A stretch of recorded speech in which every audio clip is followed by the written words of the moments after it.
The sun warms all people equally. It burns eternally for us humans to breathe life into everything and awaken all that lives from slumber.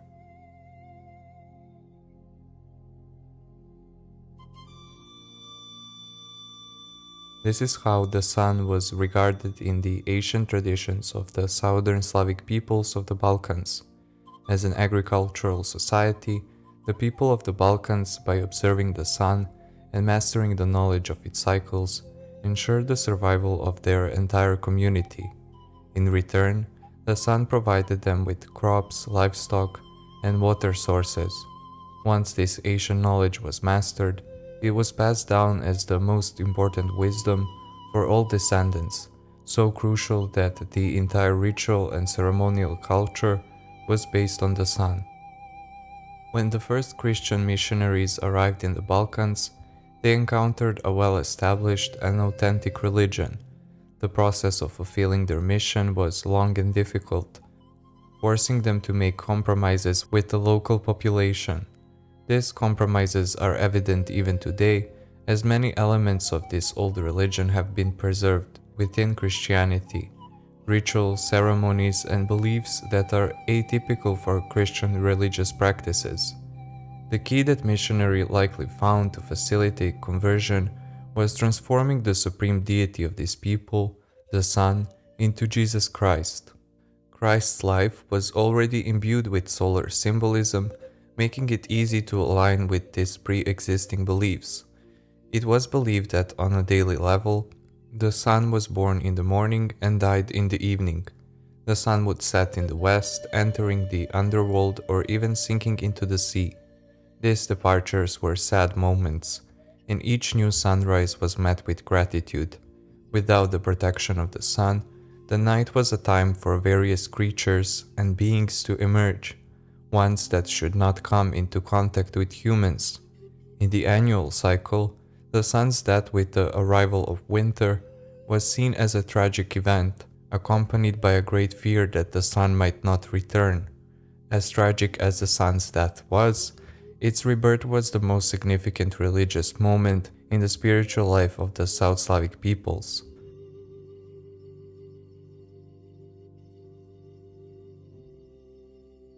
Modern astronomy defines the term perihelion as the point when a celestial body is closest to the sun in its orbit.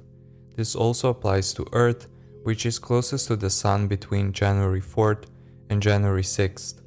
Interestingly, on January 6th, Serbs celebrate Christmas Eve according to the Julian calendar, which symbolizes the birth of the young sun after the deep winter.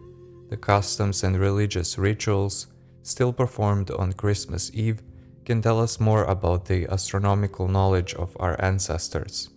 On Christmas morning, the male members of the family cut branches of dry oak wood, which in Serbian mythology represents a sacred tree, the tree of life.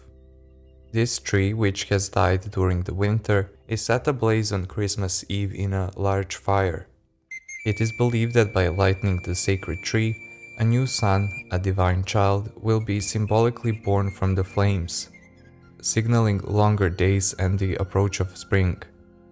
Even today, large fires are lit in front of Serbian churches on Christmas Eve, a sight unusual for the Christian religion.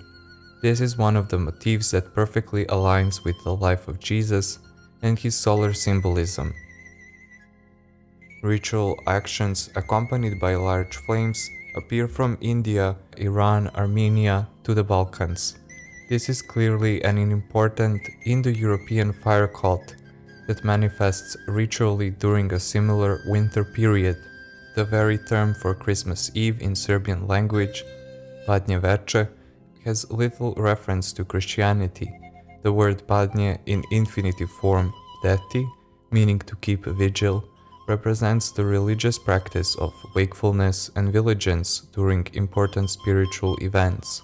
In the Serbian language, the word for wakefulness, budan, is directly derived from the Sanskrit root word and has the same meaning, as the word for Buddha comes from the same root meaning the awakened one.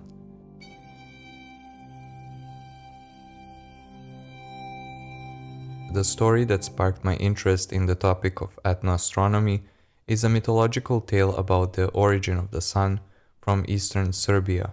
The story was recorded by Svetlana Tornjanski, a performer of ethno music and folklorist. In the beginning, God created the heavenly expanses, described as his celestial temple. He adorned the heavenly expanses by creating white bees, which gathered nectar from the flowers of paradise and buzzed, creating a divine sound. God collected honey from the bees' honeycombs. The story goes on to describe the ancient process of extracting beeswax from honeycombs and honey, as peasants used to do it at the time this myth was created. It is said that God poured lumps of beeswax into a mold. He took out a round piece resembling cheese.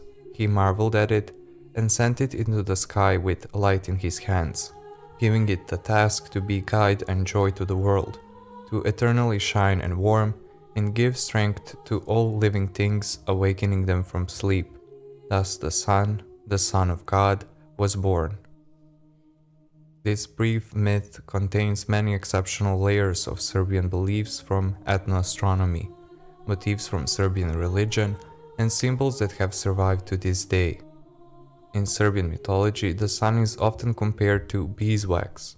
From this, we can see that they believed the sun was some kind of molten liquid mass, wax that burns eternally. As mentioned earlier, many pagan customs have persisted in contemporary Orthodox Christianity, including the significance of the solar symbol of beeswax.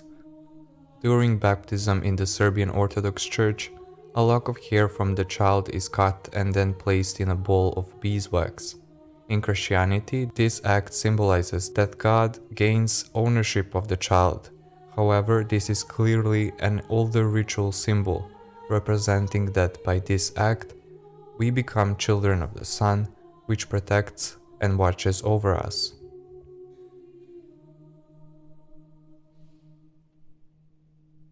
The importance attributed to the sun is evident in many elements of Serbian religion and mythology still known today, which contains obvious solar astronomical symbolism. Ritual breads are extremely important for the religious identity of Serbs, and the most significant spiritual moments are always accompanied by ritual bread. The most important breads preserved to this day are česnica, Christmas bread, and slavski kolač, bread from the Serbian family saint feast associated with the cult of ancestors. These holidays contain many layers of meaning, but here we will focus on solar symbolism only. Slavski kolač and česnica are similar in appearance and motif.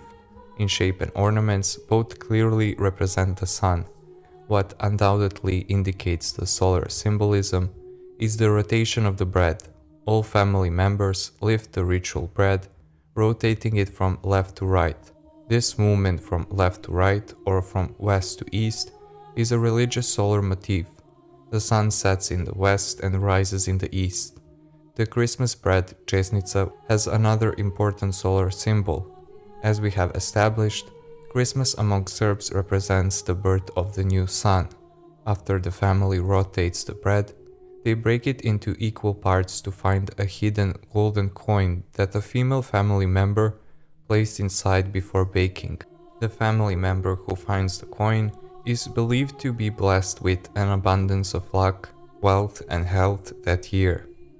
The significance of the gold coin as an important solar symbol is clearly evident when looking at traditional fall costumes in the Balkans.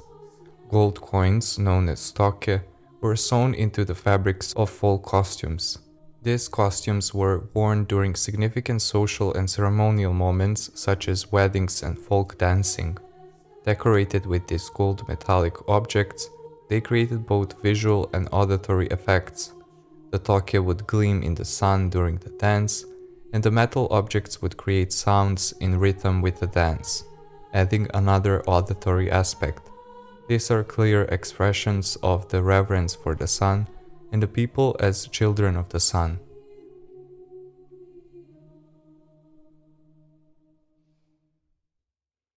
Christian missionaries in the Balkans made significant efforts to erase or completely transform the solar worship of the people. However, as with many other Asian elements of the spiritual life of Serbs, the importance of the sun was preserved in folk literature. As in many cultures where the sun was worshipped, it took on a theomorphic form, a deity in the form of a god-man. Among the Slavs, this was the god Svarog and probably his son Svarožić. In Slavic mythology, the first god who ruled and represented the supreme deity was Svarog. He occupied the highest level of the sky and was considered the god of the entire universe.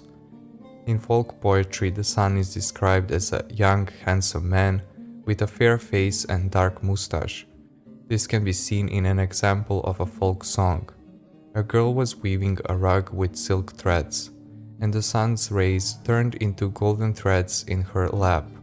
She continued weaving the sun's golden rays into the rug.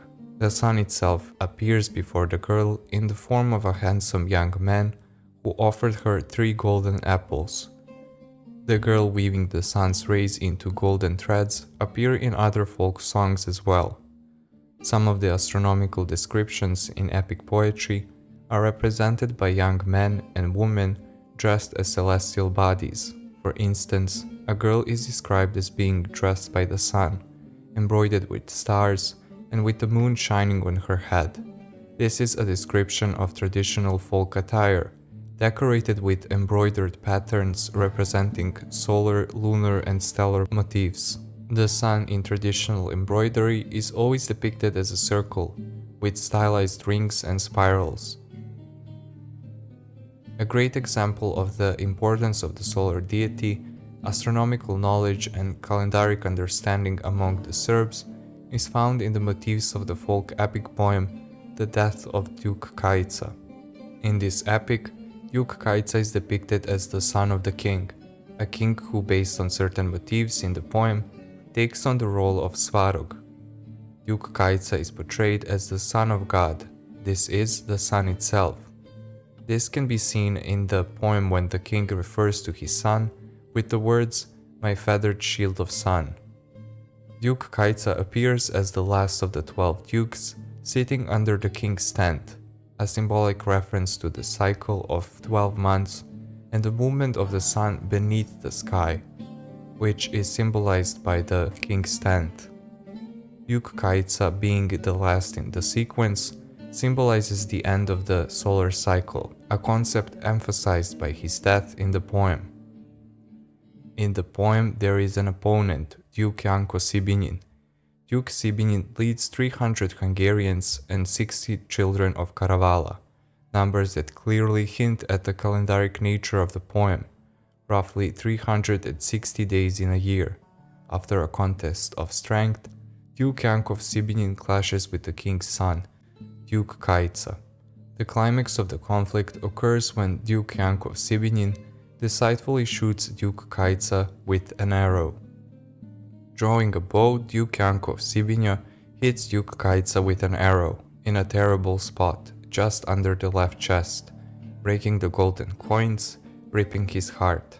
Duke Kaica falls to the ground. The hero screams like a grey falcon. Duke Kaica tragically dies. As the poem's title emphasizes the central moment, the poem belongs to a thematic cycle of many that describe the tragic death of great heroes. At the beginning of the poem, it is mentioned that the king goes hunting on a summer day. Summer, in the folklore of the South Slavs, is considered the peak of the sun, after which the sun dies. This astronomical moment is always described by the tragic death and burial of heroes representing solar deities. Once, long ago, across the vast expanse, the sun was worshipped as a god, being the most evident giver of life. The findings from the study of ethnoastronomy are fascinating, revealing how much knowledge and understanding about the heavens and cosmos were preserved among our distant ancestors. There are many more elements and contents regarding ethnoastronomy and time-related phenomena among Serbs and South Slavs. It was essential to begin this broad topic with the most important celestial body of our ancestors, the Sun, the source of all creation and the sustainer of everything around us, our daily visible Son of God.